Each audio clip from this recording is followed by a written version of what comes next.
नमस्कार दोस्तों, स्वागत है आपका आपके अपने चैनल शिक्षा नीति में। दोस्तों, बिहार अमीन की रिजल्ट जारी हो चुकी है।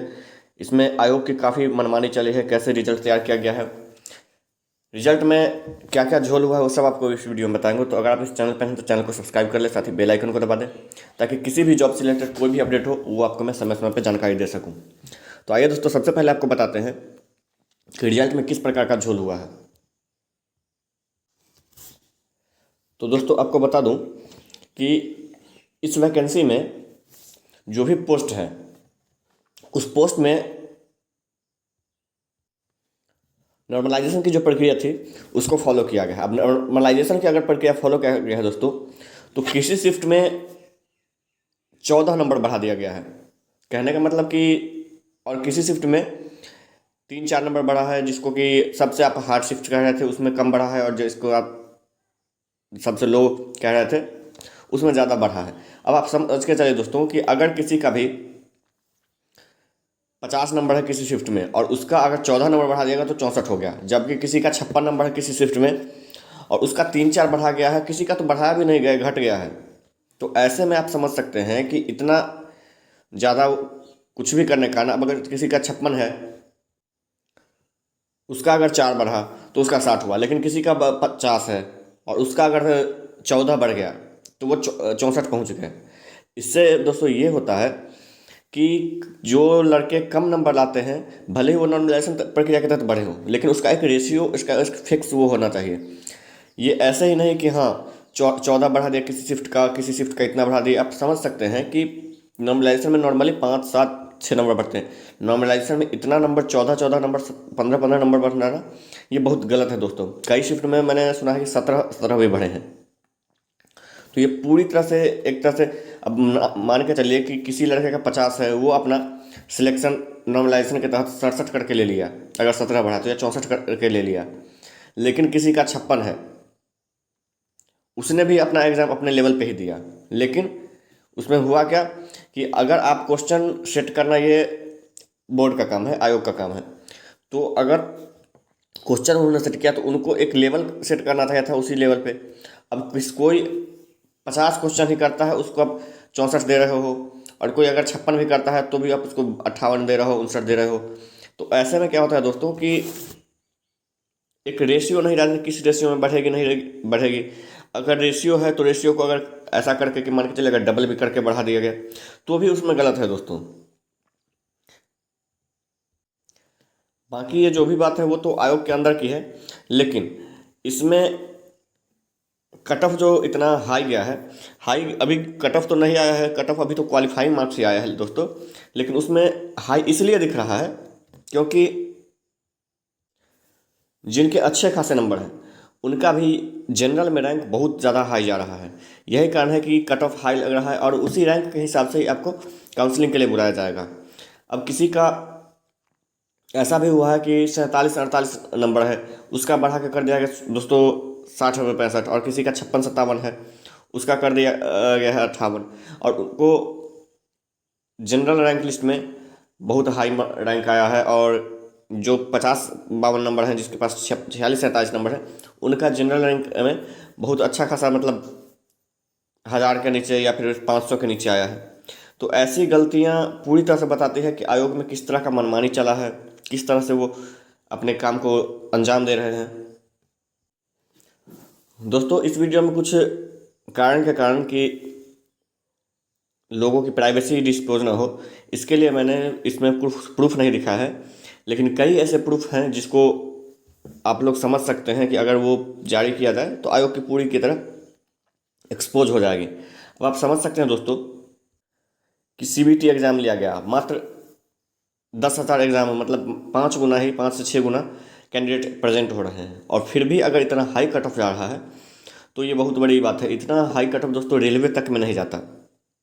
रेलवे, एनटीपीसी या फिर एसएससी के भी किसी एग्ज़ाम में इतना हाई कट ऑफ नहीं जाता जितना हाई कट ऑफ इसमें गया है। और बात अब बाकी की बात करें दोस्तों, तो कट ऑफ अभी तो निर्धारित नहीं हुआ है। अभी इसका अब एलआरसी की वेबसाइट पे आपको काउंसलिंग के लिए आएगा नोटिस, या फिर उसका आगे का लिस्ट आएगा, उसमें आपका कट ऑफ बताया जाएगा।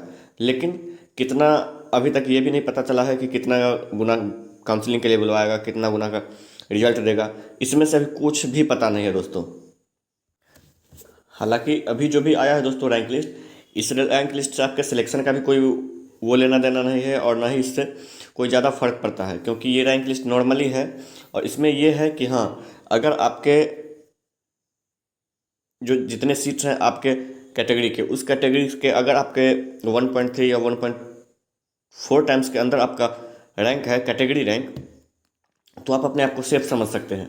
1.5 टाइम्स तक भी आप अपने आप को सेफ समझते हैं, क्योंकि उसमें से कुछ लड़के जनरल में जाएंगे और आपके कैटेगरी से, और बाकी के कुछ जो भी होंगे वो अपने कैटेगरी के अंदर सीट लेंगे।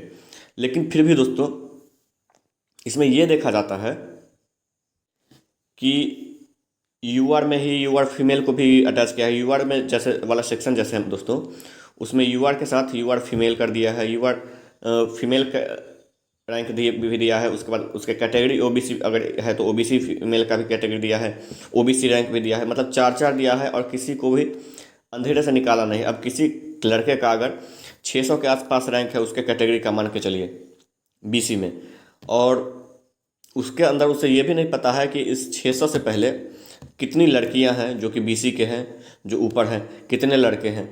मतलब लड़कों को आपने अंधेरे में रखे, लड़कियों को आपको बता दिया कि आप फीमेल के अंदर इतने कैटेगरी रैंक के अंदर हैं, तो उनको पता चल गया, लेकिन लड़कों को नहीं। कहने का मतलब, अगर आप लड़कों की सीट में लड़कियों को भी देना चाहते हैं तो वो अलग बात है, लेकिन अगर लड़कियों की सीट में ही, अगर जनरल की लड़कियों की सीट है उसमें ही आप अगर लड़कियों का आरक्षण देना चाहते हैं कि हाँ जो भी अच्छे रैंक वाली लड़की होगी, अच्छे मार्क्स वाली लड़कियां हैं, वो जाएगी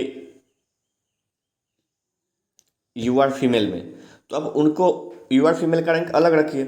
यूआर फीमेल का रैंक आप अलग रखा, लेकिन उसके साथ आप यूआर मेल के भी उसी में अटैच कर रहे हैं कि हाँ यूआर मेल का इतना है। और तो इसमें लड़कों को ये प्रॉब्लम आ जाती है कि वो अपने अंदर जान नहीं पाता है कि हो सकता है कि अगर मेरा ये रैंक है तो इस रैंक के नीचे लड़कियां कितनी हैं, और लड़कियां अगर हैं तो ये छट के फीमेल में, यूआर फीमेल में जाएगी या फिर वो इसी में रहेगी। तो इसे प्रिडिक्ट करना, मतलब एक माइंड पजल आप कह सकते हैं कि माइंड पजल लड़कों के लिए निर्धारित कर दिया गया है कि हाँ आप ऐसे रिजल्ट देख सकते हैं, लेकिन आप अपने आप को सेफ नहीं मान सकते हैं किसी भी तरह से।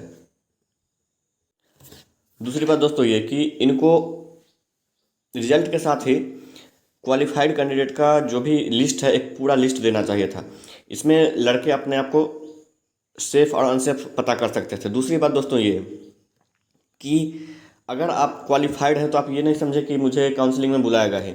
काउंसलिंग में उन लोगों को ही बुलाएगा जो क्वालिफाइड, और उसके अगर वो 1.5 टाइम्स ले रहा है या 2 टाइम्स अगर कैंडिडेट ले रहा है तो उनका ही आएगा। आप ये समझ के ना चलें कि हाँ मैं क्वालिफाइड हूँ तो मुझे कम से कम काउंसलिंग में बुलाएगा, ऐसा नहीं है दोस्तों। उसके लिए अलग से जो एलआरसी की वेबसाइट है, उस वेबसाइट पे जो नोटिस में आया है कि बताया जाएगा कि उस वेबसाइट पे ही आप चेक कर सकते हैं अपना आगे की जो भी प्रक्रिया हुई काउंसलिंग और ज्वाइनिंग वाली। बाकी दोस्तों सेटिंग की जो बात मैं अगर कर रहा हूँ, तो इस सेटिंग में ये है दोस्तों कि नॉर्मली आप देख सकते हैं कि 80% वाले लड़के जो नॉर्मलाइजेशन के तहत बाहर हो गए हैं। नॉर्मलाइजेशन के तहत मतलब उनका रैंक बहुत जो आप समझ सकते हैं कि किसी भी जॉब में आप अगर 80% लाते हैं तो उनका रैंक यूआर के अंदर ही और अच्छा खासा रैंक आना चाहिए था। लेकिन उनका 80%, 85% लाने वाले भी वो जा रहे हैं 2000 प्लस रैंक जा रहे हैं, तो 2500 प्लस रैंक जा रहे हैं। ये दोस्तों कहीं ना कहीं कई तरह के क्वेश्चंस राइज करती है बीसीसी या फिर एलआरसी के खिलाफ। बाकी आप देख सकते हैं कि रिजल्ट में, तो आप यहाँ देख सकते हैं दोस्तों कि ये 30.61 है इनका मार्क्स, वो सेक्शन ए में है। अब आप बताइए दोस्तों कि किसी भी कैंडिडेट का क्या, जब यहाँ नॉन नेगेटिव मार्किंग था ना कुछ था, तो सेक्शन ए में 50 क्वेश्चन है दोस्तों, 50 क्वेश्चन में 30.61 ये कैसे हो सकता है? बिना नेगेटिव मार्किंग के 30.61 कैसे हो सकता है? ये संभव नहीं है दोस्तों। दूसरी बात यह है सेक्शन बी में 24 ठीक है, 1 क्वेश्चन सही 1 मार्क्स, लेकिन 1 क्वेश्चन सही 1 मार्क्स है, नो नेगेटिव मार्किंग है, तो फिर पॉइंट में यह कह सकते हैं नॉर्मलाइज करके इनका अगर देखें तो ये 61.49 है, ठीक है। लेकिन अगर बिना नॉर्मलाइज के देखें तो 1 क्वेश्चन 1 मार्क था बिना नेगेटिव के, कुछ घटने वाला है नहीं अगर उन्होंने निगेटिव भी किया है। तो आप यहाँ समझ सकते हैं कि 30.61 कैसे, अगर उनका 30 सही है तो 30 का 30 नंबर होना चाहिए सेक्शन ए में, 31 है तो 31 होना चाहिए।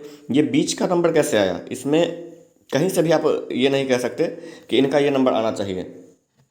आप, मैं क्या कहना चाह रहा हूँ वो आप अच्छे से समझते हैं। एक और प्रूफ दिखाता हूँ मैं दोस्तों।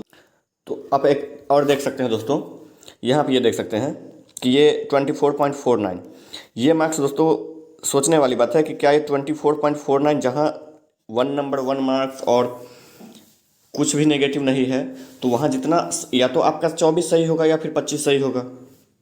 आपका 24.5 तो सही हो नहीं सकता क्योंकि नेगेटिव मार्किंग है नहीं, नेगेटिव मार्किंग नहीं रहेगी, तो जितना आपका सही होगा उतना ही नंबर आएगा। अब नॉर्मलाइज में उसका बढ़ाएंगे वो अलग बात है। नॉर्मलाइज में अगर आप तो इसमें 54 कर दिए, 54.13 है इनका, तो ये सही है, कोई दिक्कत नहीं है इसमें। नॉर्मलाइज का आपका पॉइंट में मार्क्स आ सकता है, लेकिन जहाँ निगेटिव मार्किंग नहीं है वहाँ पॉइंट में मार्क्स कैसे आएगा, ये दोस्तों आयोग को एक बार सोचनी चाहिए और एक बार फिर से रिवाइज रिजल्ट जो भी हो वो देनी चाहिए।